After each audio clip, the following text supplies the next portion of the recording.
eu sou Frederico Fragonar e hoje vou falar quando eu morei nos Estados Unidos.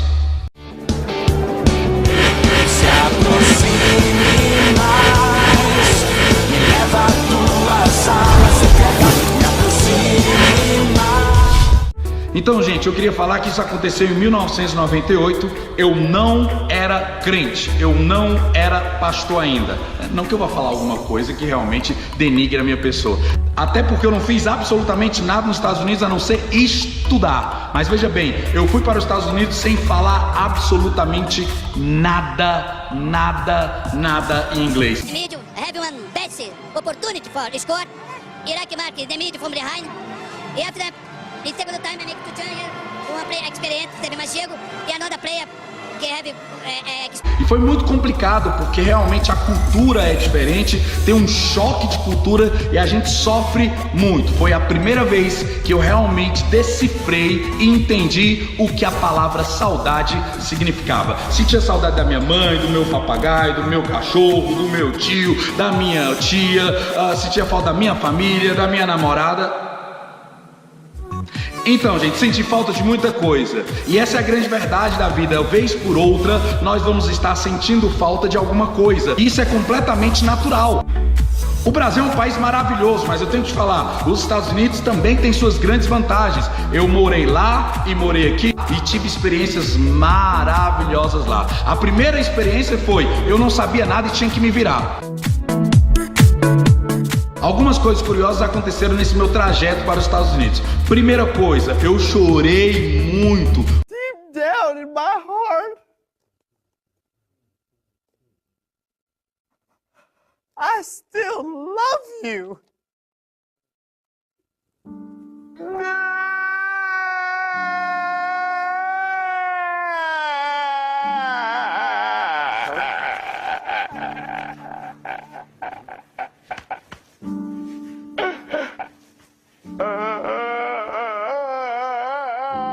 Como eu nunca tinha chorado antes. O primeiro choro foi quando eu saí de Brasília para São Paulo e eu abri um livro de todos os meus amigos, todos os meus familiares falando um monte de coisa bonita pra mim, e eu chorando, e do lado tava um rapaz que não tava entendendo nada. E hoje eu entendo muito isso da parte do Senhor, né? Que o choro pode durar uma noite inteira, mas pela manhã vem a alegria do Senhor. Chorei naquele momento para viver um momento de alegria depois.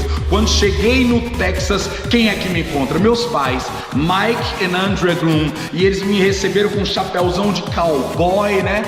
Então eu lembro deles estarem falando alguma coisa bem assim. No inglês. Hey Fry, how are you? Hey Fry, we're from Texas. We're gonna be your father and your mother now. E eu fiquei com a seguinte cara.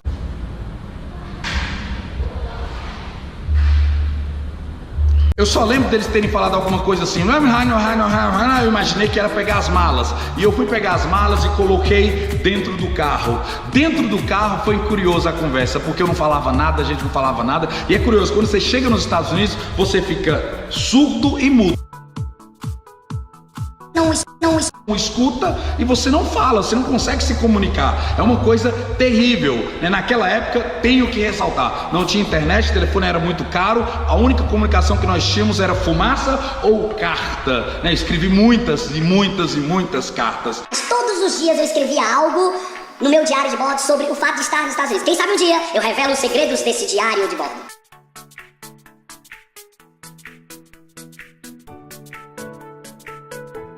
E eu lembro de algumas experiências que eu tive. Tinham 3 regras pra gente ir para os Estados Unidos. Eu não podia beber, eu não podia fumar, e a gente não podia namorar.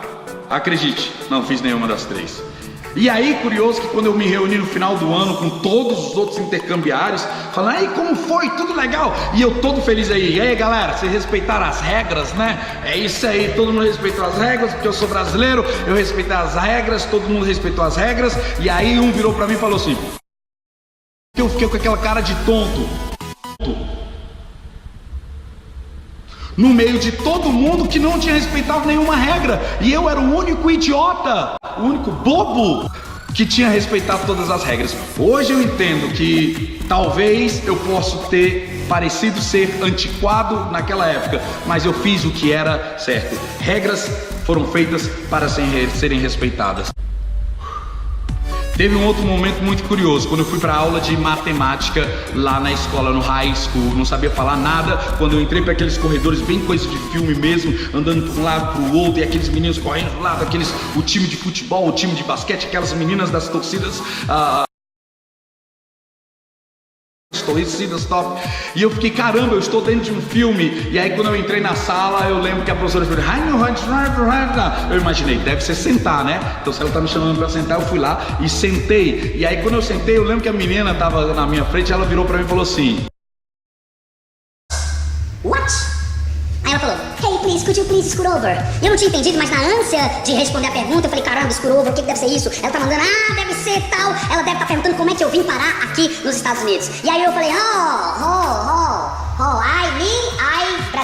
Brasil, I came from, I came plane, Brasil. E ela ficou com a seguinte cara. Chegou a um ponto que ela não estava entendendo e eu de repente levantei no meio da sala de aula. Ai, vi de avião.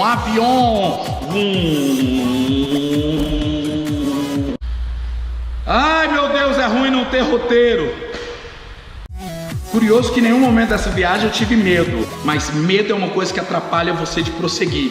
E eu entendi que eu tinha que ir. Eu lembro muito bem quando eu tive que deixar minha família, os meus familiares no aeroporto e tive que romper. E alguém me disse assim, não olhe para trás. E eu continuei a caminhada até o avião sem olhar para trás. Hoje eu lembro daquela passagem da mulher de Ló. Hoje nós precisamos entender isso. Se você olhar para trás, você não vai deslumbrar o futuro. Olhe para frente que o futuro é brilhante. Perceba, pessoas são mais importantes do que lugares. Então eu entendo que você vai ser abençoado. A palavra do Senhor diz, onde colocar a planta dos vossos pés, vou-lo tenho dado. Então se você estiver na China, se você estiver nos Estados Unidos, se você estiver no Japão, se você estiver na Arábia, se você estiver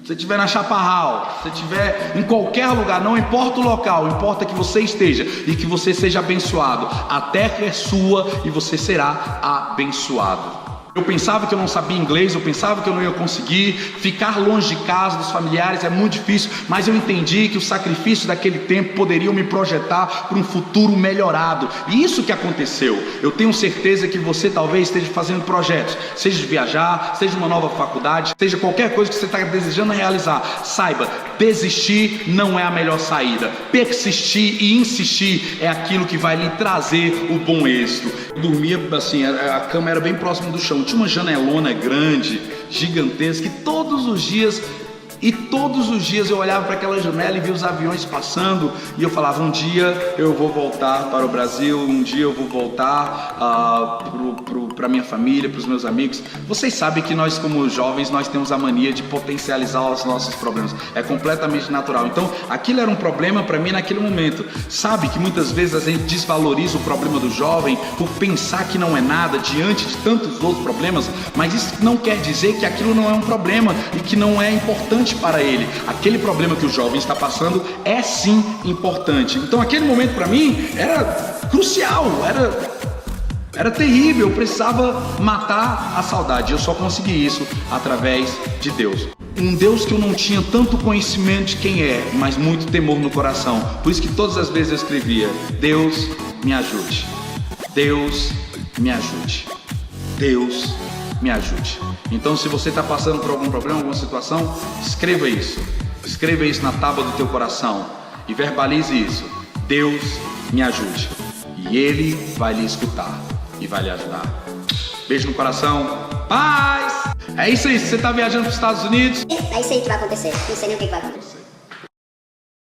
se inscreva nesse canal, por gentileza. Tem coisa que eu tô querendo compartilhar com vocês, né? Brasil, United States of America.